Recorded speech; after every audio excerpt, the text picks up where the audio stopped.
Hi guys, welcome back to Conversations with Cresha Nicole. Today I will be discussing how I am paying for school.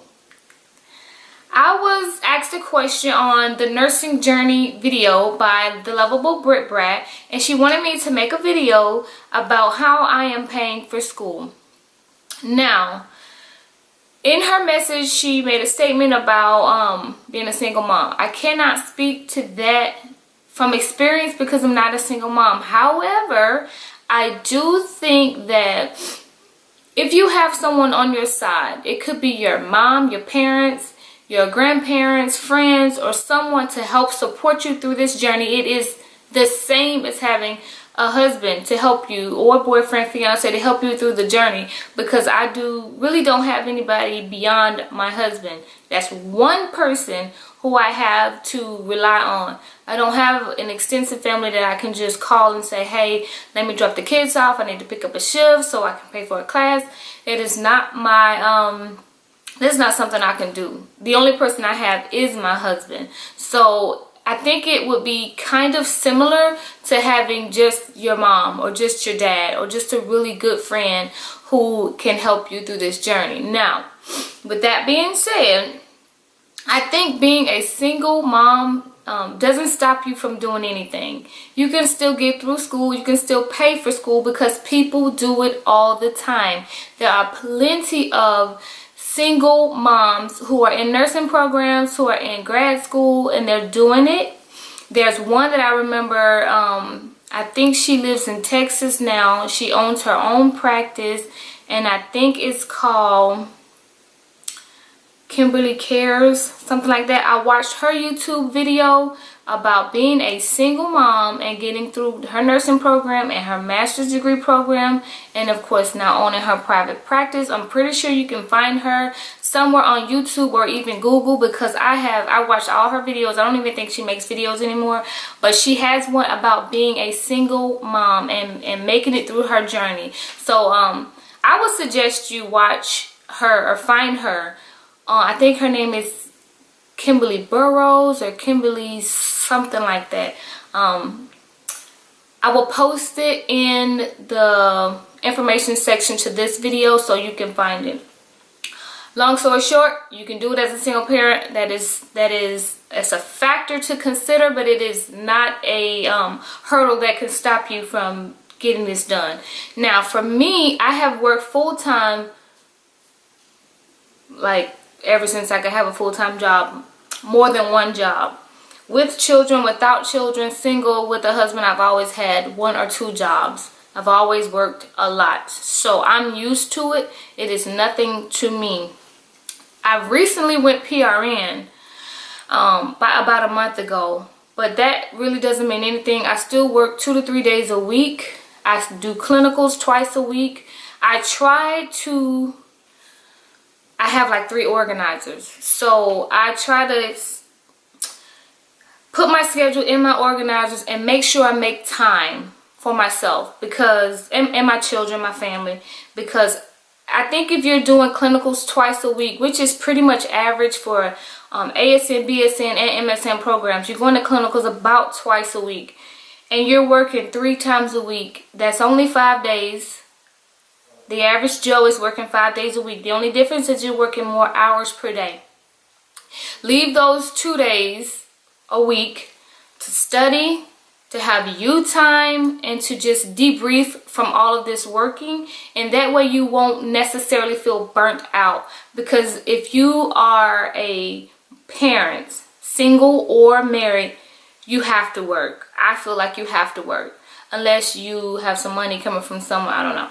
Now, if you are working for a big enough organization, or I think any organization that's not just like a small little mom and pop company, whatever, most of those companies have tuition assistance or tuition reimbursement.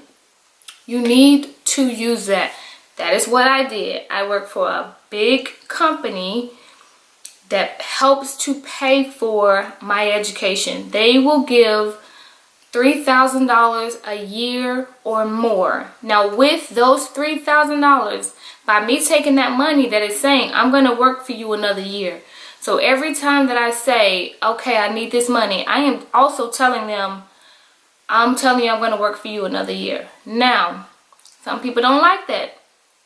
I do, because it tells me that you are telling me not only are you going to pay for my education, help pay for my education, you're going to make sure I stay employed for the next year.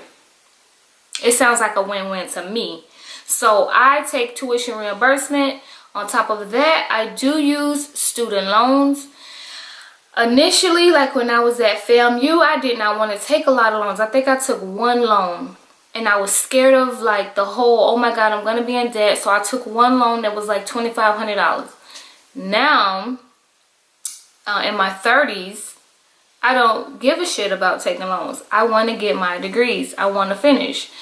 So I pretty much have put that whole thought of, oh my God, I'm going to be in debt to the side in order for me to pay for school, because I need to finish school.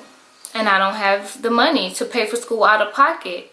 My paychecks go to my family and it goes to bills, so I don't have enough to pay for education. Now, I probably could have put some money to the side and taken the next few years to save for school, but I don't want to do that. I don't want to wait. I'm not getting any younger, so I took loans. In Florida, and I don't know if they have this, I'm pretty sure they have this in other places. There's a program, I think it's still called WIA, W-I-A, WIA. WIA helps to pay for school also. The WIA located in my city is at, I don't know what it's called now, but it's basically the unemployment office. It's stationed in that building, so you have to go there to apply for it. And they helped me pay for my associate degree program. Now, at the time when I applied for my associate degree program, I was unemployed. I was pregnant and I was terminated because I had gotten pregnant for the second time, which is illegal, but whatever. It's a whole nother video.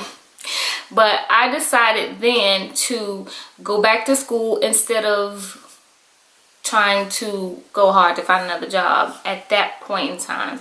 Now, I did find another job quickly. However, I wanted to go get help paying for my education while I was unemployed for that small window of time.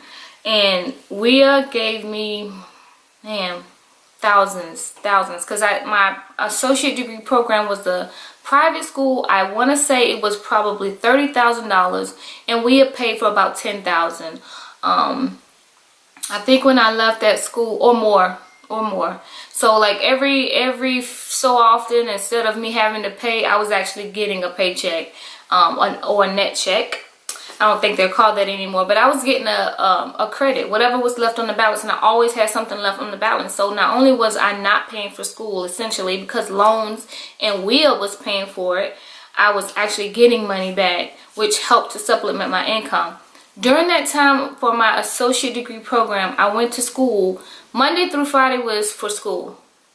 Saturday and Sunday I worked 7 a to 7 p. I didn't work 16 hours, I worked 12s. Every weekend, every once in a while, I took a weekend off just to have a break from working every single weekend. My husband kept my children all of those weekends, so basically his weekends were gone as well. Whatever he did, he had to do with the children. That is hard for a single parent, because most people want their weekends, and unless you have a friend or family member who is dedicated to your journey, that's going to be hard. And what I would suggest on that is to switch it up if you can. If mom is watching the kids these weekends, give her a break and let the kids go to their dad if you can, or let them go to a friend if you can, or a sister if you can, and kind of give those people a break from giving up all of their weekends. And that way you can still work while you're in school. That's what I would suggest. Now for my bachelor's degree program, I pretty much just did loans. And I kind of closed my eyes and was like, I'm just not even going to look at all the debt that I'm getting in. I'm just going to get through this program. And that's what I did. For the bachelor's degree program, it's the same. I mean, I use well, bachelor's and master's, I took the loans. I used the tuition reimbursement that has helped.